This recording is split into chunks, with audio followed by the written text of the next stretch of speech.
नमस्कार साथियों, KP college के ऑनलाइन प्लेटफॉर्म में आप सभी का स्वागत है।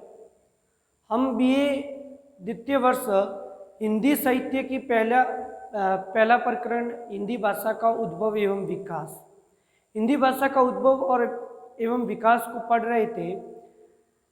तो भारत में मूलतः दो परिवार हुए, एक आर्य परिवार और दूसरा था द्रविड़ परिवार। आर्य परिवार का संबंध उत्तर भारत से था और द्रविड़ परिवार का संबंध दक्षिण भारत से था। आर्य परिवार उत्तर भारत की भाषा को 3 भागों में विभाजित किया गया था, यानी प्राचीन भारतीय आर्य भाषा, मध्य भारतीय आर्य भाषा और निम्न भारतीय आर्य भाषा। इस टॉपिक को अपने अगली क्लास में पढ़ लिया है। तो मध्य भारतीय आर्य भाषा, जिसका विकास 500 से 1000 ईस्वी, 500 ईसा पूर्व से 1000 ईस्वी को मध्य भारतीय आर्य भाषा का विकास हुआ था। मध्य भारतीय आर्य भाषा में, मध्य भारतीय आर्य भाषा से ही वैदिक संस्कृत और लौकिक संस्कृत, वैदिक संस्कृत से वेद, उपनिषद, ब्राह्मण ग्रंथ आदि निकले और लौकिक संस्कृति में रामायण और महाभारत लिखे गए थे। फिर यानी संस्कृत का प्राचीनतम जो वेद है वह ऋग्वेद है और संस्कृत की उत्तराधिकारिणी है हिंदी। तो यहाँ पे मध्य भारतीय आर्य भाषा को भी 3 भागों में विभाजित किया गया है। मध्य भारतीय आर्य भाषा को भी पहली थी अपनी पाली भाषा, पाली के बाद में दूसरा प्रकार है प्राकृत भाषा और प्राकृत के बाद तीसरा था अपभ्रंश भाषा, अपभ्रंश भाषा तीसरा प्रकार था अपभ्रंश भाषा। पाली भाषा का जो उद्भव है वह 500 ईसा पूर्व से 1 ईस्वी रहा है। प्राकृत भाषा का समय 1 ईस्वी से 500 ईस्वी रहा है और अपभ्रंश भाषा का विकास 500 ईस्वी से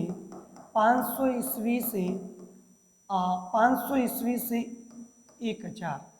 तो अपभ्रंश का विकास है 500 ईस्वी से 1000 ईस्वी रहा है। तो अपन अपभ्रंश भाषा यानी पाली भाषा में बौद्ध साहित्य लिखे गए, बौद्ध साहित्य पाली भाषा में लिखे गए। पाली में बौद्ध साहित्य में त्रिपिटक भी लिखे गए, जिसमें विनय पिटक, सूत पिटक और अधिधम पिटक पाली भाषा में लिखे गए। प्राकृत भाषा संस्कृत की अधम पात्र है, अधम पात्रों के लिए प्राकृत भाषा का प्रयोग करते थे। प्राकृत भाषा में जैन साहित्य लिखा गया, प्राकृत भाषा में जैन साहित्य लिखा गया था।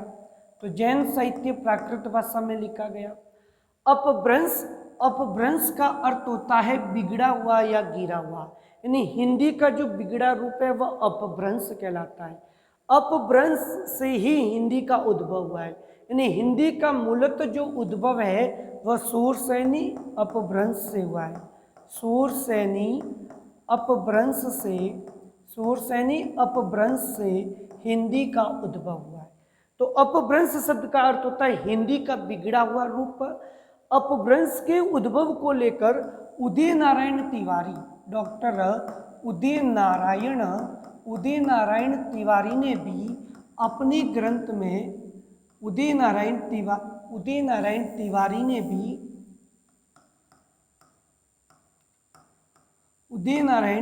ने भी हिंदी का उद्भव का जो समय है वह 700 ईस्वी बताया है। और नामवर सिंह ने भी अपभ्रंश भाषा का उद्भव एवं विकास नामक की पुस्तक में अपभ्रंश का जो समय बताया है वह 700 ईस्वी बताया है।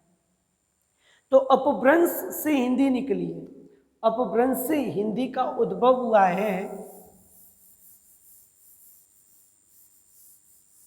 तो अपभ्रंश साहित्य में, अपभ्रंश का जो साहित्य में प्रयोग है वह 1200 ईस्वी तक हुआ है। अपभ्रंश भाषा का साहित्य में प्रयोग 1200 ईस्वी तक हुआ है। यद्यपि इसका काल 500 ईस्वी से 1000 ईस्वी तक रहा है। अपभ्रंश का समय 500 से 1000 ईस्वी तक बताया जा रहा है। 1000 ईस्वी के आसपास हिंदी का प्रयोग साहित्य के क्षेत्र में प्रारंभ हो चुका था। 1000 ईस्वी के आसपास हिंदी का प्रयोग साहित्य में होने लगा, किंतु कुछ काल तक बाद में भी इसका प्रयोग साहित्य में होने लगा। अपभ्रंश का प्रयोग यानी 1000 ईस्वी के बाद भी साहित्य में इसका प्रयोग होने लगा। अपभ्रंश का आधुनिक आर्य भाषाओं का विकास इसी अपभ्रंश से हुआ है, यानी आधुनिक आर्य भाषा का विकास भी इसी अपभ्रंश से हुआ है। हिंदी का विकास भी अपभ्रंश से ही हुआ है। अतः हिंदी की जननी का क्या है? अपभ्रंश है। हिंदी की जो जननी है अपभ्रंश है, हिंदी का उद्भव अपभ्रंश से हुआ है। उत्तर भारत में अपभ्रंश के 7 क्षेत्रीय रूप देखने को मिलते हैं। उत्तर भारत में अपभ्रंश भाषा के 7 जो क्षेत्रीय रूप हैं और जिनसे आधुनिक भारतीय आर्य भाषाओं का विकास है। तो अपभ्रंश भाषा के क्षेत्रीय रूप कितने हैं? अपभ्रंश भाषा के जो क्षेत्रीय रूप है वह 7 बताए गए हैं। और अपभ्रंश भाषा के क्षेत्रीय रूप में पहला है शूरसेनी अपभ्रंश। जैसे प्राकृत भाषा के भी 5 क्षेत्र थे, प्राकृत भाषा के भी 5 क्षेत्र थे। शूरसेनी प्राकृत, शूरसेनी प्राकृत के बाद अर्धमागधी प्राकृत, मागधी प्राकृत, मागधी प्राकृत के पश्चात में पेशासी प्राकृत, महाराष्ट्री प्राकृत। इस तरह से प्राकृत भाषा के भी 5 क्षेत्रीय रूप थे। उसी तरह अपभ्रंश के भी 7 क्षेत्रीय रूप बताए गए। कितने? 7 क्षेत्रीय रूपांतरण में ये प्रचलित है। तो पहला है शूरसेनी अपभ्रंश। शूरसेनी अपभ्रंश, शूरसेनी अपभ्रंश से जो भाषा निकली है, शूरसेनी अपभ्रंश, शूरसेनी अपभ्रंश से पश्चिमी हिंदी और राजस्थानी का उद्भव हुआ है। पश्चिमी हिंदी, गुजराती और राजस्थानी, पश्चिमी हिंदी, गुजराती और राजस्थानी शूरसेनी अपभ्रंश से निकली है। शूरसेनी अपभ्रंश के बाद में अपभ्रंश का दूसरा क्षेत्रीय रूपांतरण क्षेत्र प्रचलित है, वह है शूरसेनी अपभ्रंश के बाद में महाराष्ट्र अपभ्रंश। महाराष्ट्र अपभ्रंश से मराठी, महाराष्ट्र अपभ्रंश से मराठी। फिर तीसरा प्रकार है खस अपभ्रंश। खस अपभ्रंश, और खस अपभ्रंश से निकली है, खस अपभ्रंश से पहाड़ी हिंदी। खस अपभ्रंश से पहाड़ी का उद्भव हुआ है। और खस अपभ्रंश के बाद में चौथा प्रकार है खच अपभ्रंश के बाद में ब्राह्मण, और ब्राह्मण से खच अपभ्रंश के बाद में ब्राह्मण, और ब्राह्मण से निकली है अपनी सिंधी। ब्राह्मण से सिंधी का उद्भव हुआ है। और फिर है अर्धमागधी और मागधी। 5वां प्रकार है अपना अर्धमागधी, और अर्धमागधी के बाद में छठा प्रकार है मागधी। छठा प्रकार मागधी, और अंतिम जो 7वां प्रकार है वह है पेशासी अपभ्रंश। पेशासी अपभ्रंश। तो शूरसेनी अपभ्रंश से पश्चिमी हिंदी, गुजराती और राजस्थानी। महाराष्ट्र अपभ्रंश से मराठी। खस से निकली है पहाड़ी। ब्राह्मण अपभ्रंश से सिंधी। और अर्धमागधी, अर्धमागधी के जो क्षेत्र है वह है पूर्वी हिंदी। अर्धमागधी के क्षेत्र है पूर्वी हिंदी। पूर्वी हिंदी। अब मागधी में बिहारी, उड़िया, असमिया भाषा, बिहारी,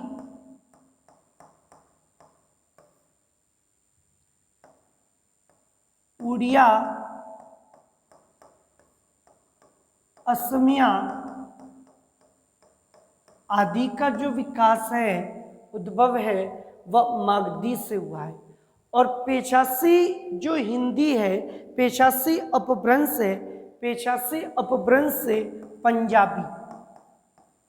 तो ये अपभ्रंश भाषा के 7 क्षेत्र हैं जिससे जिस भाषा का उद्भव हुआ है। यहाँ पे दे रखे हैं अपभ्रंश का क्षेत्रीय रूप। पहला है सुरसैनी अपभ्रंश, जिससे पश्चिमी हिंदी, राजस्थानी और गुजराती का उद्भव हुआ है। पेशासी अपभ्रंश से पंजाबी और लहंदा भाषा का उद्भव हुआ है। ब्राह्मण अपभ्रंश से सिंधी निकली है। खस अपभ्रंश से पहाड़ी का उद्भव हुआ है। महाराष्ट्री अपभ्रंश से मराठी, अर्ध मागधी अपभ्रंश से पूर्वी हिंदी और मागधी अपभ्रंश से बिहारी, उड़िया, बंगला और असमिया भाषा का उद्भव हुआ है। हिंदी एवं अन्य भारतीय आर्य भाषा का विकास अपभ्रंश के इन्हीं क्षेत्रीय भेदों से हुआ है। हिंदी के साथ साथ अन्य आर्य भाषाओं का उद्भव है इन्हीं अपभ्रंश से हुआ है। तो ये अपभ्रंश भाषा के 7 क्षेत्रीय रूप हैं, जिसमें सुरसैनी, पेशासी, अर्धमागधी, मागधी, ब्राह्मण और खस। ठीक है, ये 7 इसके क्षेत्रीय रूप है जिससे इन भाषाओं का उद्भव हुआ है। इस विवेचना के आधार पर भाषा की क्रमिक विकास, अब हिंदी भाषा का विकास कैसे हुआ, तो सबसे पहले आप देखेंगे वैदिक संस्कृत आई। सबसे पहले वैदिक संस्कृत का उद्भव सबसे पहले वैदिक संस्कृत आई। वैदिक संस्कृत के बाद में पाली आई, जिसमें बौद्ध साहित्य लिखा गया। पाली के बाद में प्राकृत भाषा आई और इसी प्राकृत भाषा में जैन साहित्य लिखा गया था। और प्राकृत के पश्चात जो उद्भव हुआ अपभ्रंश का हुआ। अपभ्रंश भाषा आई और अपभ्रंश का समय डॉक्टर उदित नारायण तिवारी और नामवर सिंह ने 700 ईस्वी के आसपास इसका उद्भव बताया है। और अपभ्रंश से क्या निकली है, हिंदी का उद्भव हुआ है। अपभ्रंश से हिंदी का उद्भव हुआ है। तो हिंदी का उद्भव मूलतः सुरसैनी अपभ्रंश से हुआ है। हिंदी का उद्भव मूलतः किससे हुआ है, सुरसैनी अपभ्रंश से हुआ है। ये क्रम याद रखना है। इसमें भी पाली भाषा का समय है वह 500 ईसा पूर्व से 1 ईस्वी है। प्राकृत का 1 ईस्वी से 500 ईस्वी है और अपभ्रंश का 500 ईस्वी से 1000 ईस्वी है। अपभ्रंश का प्रयोग यद्यपि 12वीं शताब्दी तक साहित्य में होता रहा, किंतु 1000 ईस्वी तक आते आते ये बोलचाल की भाषा में क्या हुई गई, प्रतिष्ठित हो गई थी। फिर हिंदी भाषा का प्रारंभ 1000 ईस्वी के आसपास माना जाता है। हिंदी का जो उद्भव है वह आर्य भाषा के बाद में हिंदी का उद्भव हुआ, क्योंकि हिंदी की जो जननी है वह सुरसैनी अपभ्रंश बताई जाती है। और 1000 ईस्वी के आसपास हिंदी का क्या बताया जाता है, उद्भव बताया गया। अपभ्रंश में प्रयुक्त तद्भव शब्दों का हिंदी में तद्भव शब्दों का प्रयोग हुआ। अपभ्रंश की ध्वनियाँ भी हिंदी में प्रचलित होने लगी, क्योंकि हिंदी की जो ध्वनियाँ अपभ्रंश की ध्वनियाँ हिंदी में आनी है, क्योंकि अपभ्रंश से हिंदी का क्या हुआ है, उद्भव हुआ है। अपभ्रंश शब्द का अर्थ होता है हिंदी का बिगड़ा हुआ रूप, या कह सकते हैं आप गिरा हुआ रूप। तो यहाँ पे हिंदी में अतिरिक्त रूप से यहाँ पे ड, ड, व, न, मह और लह ध्वनियाँ हैं हिंदी में प्रचलित हो गई। भाषा की प्रवृत्ति कठिनता से सरलतम की ओर चलती है। अब भाषा कोई भी भाषा अपन सीखेंगे तो सीखने से पहले हमें कठिनाई होगी और सीखने के बाद वह सरल हो जाएगी। तो भाषा का जो स्तर है वह कठिन से सरलतम की ओर चलता है। भाषा कठिन से सरलतम की ओर चलती है। भाषा अपरिपक्व से परिपक्व की ओर चलती है। अपरिपक्व से परिपक्व की ओर चलती है। भाषा स्थूल से सूक्ष्म की ओर चलती है। तो संस्कृत में 3 वचन होते हैं और 3 लिंग होते हैं, जबकि हिंदी में 2 वचन और 2 लिंग होते हैं। संस्कृत में 3 वचन और 3 लिंग होते हैं, हिंदी में 2 वचन और 2 लिंग होते हैं। संस्कृत में जहाँ 24 रूप बनते हैं, वही हिंदी में केवल 2 रूप बनते हैं, एक है मूल रूप और दूसरा विकारी रूप। तो संस्कृत में कितने रूप बनते हैं? 24 रूप बनते हैं संस्कृत में। और हिंदी में 2 रूप बनते हैं, एक है मूल रूप और दूसरा विकारी रूप बनता है।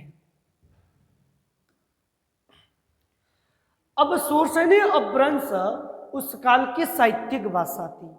सुरसेनी अपभ्रंश है, उस समय वह साहित्यिक भाषा थी। गुजरात से लेकर बंगाल तक तथा सुरसेन प्रदेश, सुरसेन जनपद कौन सा आएगा? सुरसेन में आगरा और मथुरा, आगरा व मथुरा, यानी आप मध्य भारत का क्षेत्र कह सकते हैं।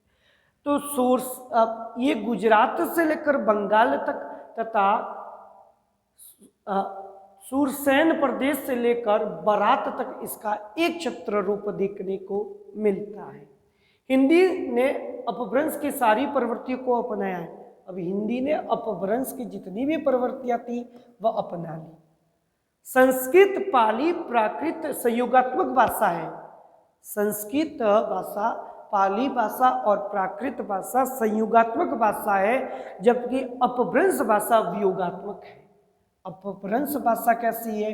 वियोगात्मक है, जिसमें संज्ञा सर्वनाम के कारक रूपों के लिए अपभ्रंश में कारक चिन्ह अलग से लगने लगे।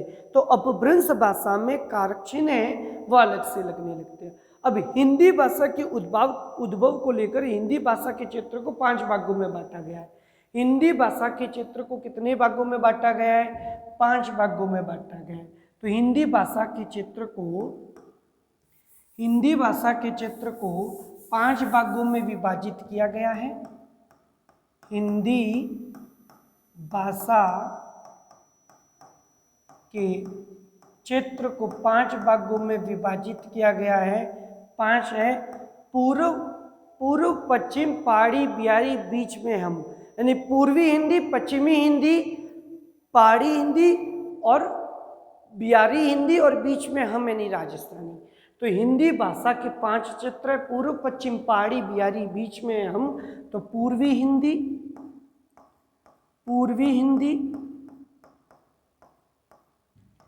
पश्चिमी हिंदी। हिंदी भाषा के उद्भव, हिंदी के 5 क्षेत्र है, पूर्वी हिंदी, पश्चिमी हिंदी, पहाड़ी हिंदी,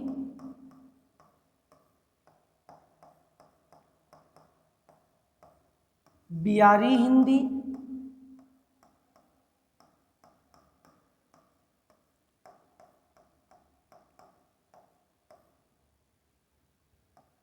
और बीच में हम यानी राजस्थानी।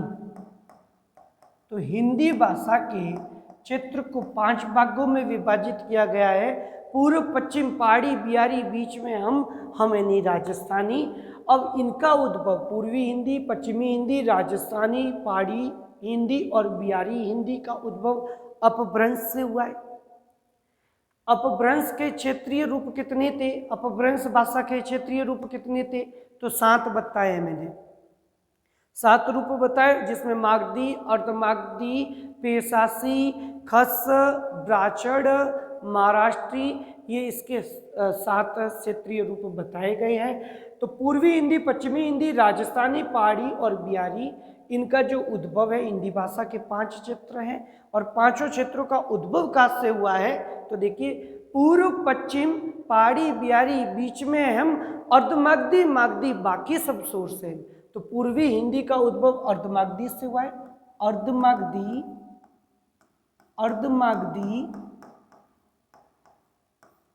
मागधी, अर्धमागधी, मागधी, बाकी सब सोरसेनी। तो पश्चिमी हिंदी का उद्भव भी सोरसेनी अपभ्रंश से हुआ है। पश्चिमी हिंदी का उद्भव सोरसेनी अपभ्रंश से हुआ है। राजस्थानी का उद्भव भी सुरसैनी अपभ्रंश से हुआ है।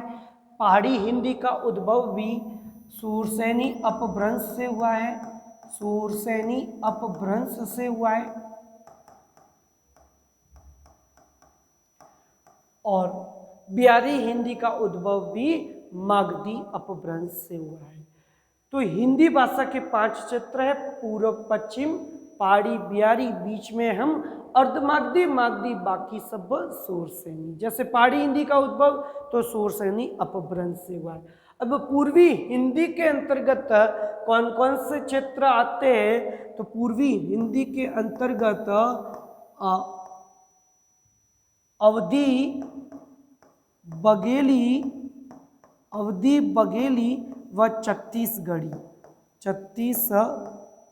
छत्तीसगढ़, अवधी, बघेली व छत्तीसगढ़।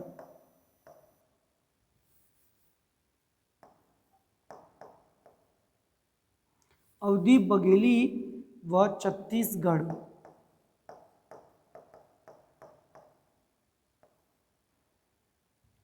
पश्चिमी हिंदी के अंतर्गत कौन कौन सी भाषाएं बोली जाती है? तो पश्चिमी हिंदी में बागरू, बुंदेली, कन्नौजी,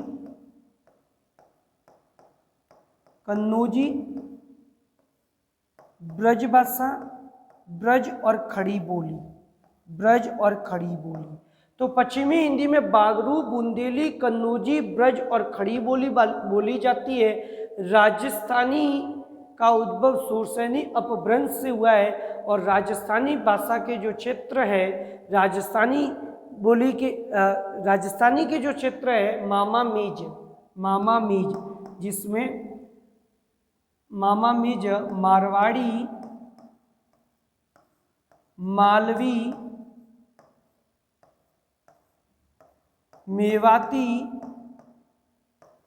मेवाड़ी भी आएगी, और जयपुरी, और जिसको आप क्या कहते हैं, जयपुरी को ढूंढाड़ी भी कहते हैं, ढूंढाड़ी। और पहाड़ी हिंदी में गढ़वाली, कुमाऊनी, गढ़वाली,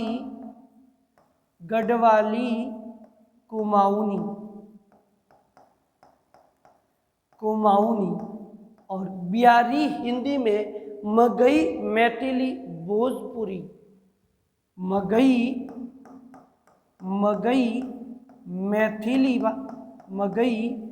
मैथिली और भोजपुरी बोली जाती है, तो हिंदी भाषा के क्षेत्र कितने? 5 हैं। पूर्व, पश्चिम, पहाड़ी, बिहारी, बीच में हम यानी राजस्थानी। इनका उद्भव अर्धमागधी, मागधी, बाकी सब सुरसैनी। तो पूर्वी हिंदी का उद्भव हुआ अर्धमागधी से, फिर पश्चिमी हिंदी का उद्भव हुआ सुरसैनी अपभ्रंश से, राजस्थानी का उद्भव भी सुरसैनी अपभ्रंश से, बिहारी का उद्भव सुरसैनी अपभ्रंश से, मागधी का उद्भव है, बिहारी का उद्भव है वह मागधी अपभ्रंश से। और ये इनके क्षेत्र है पूर्वी हिंदी के अवधी, बघेली, छत्तीसगढ़ी।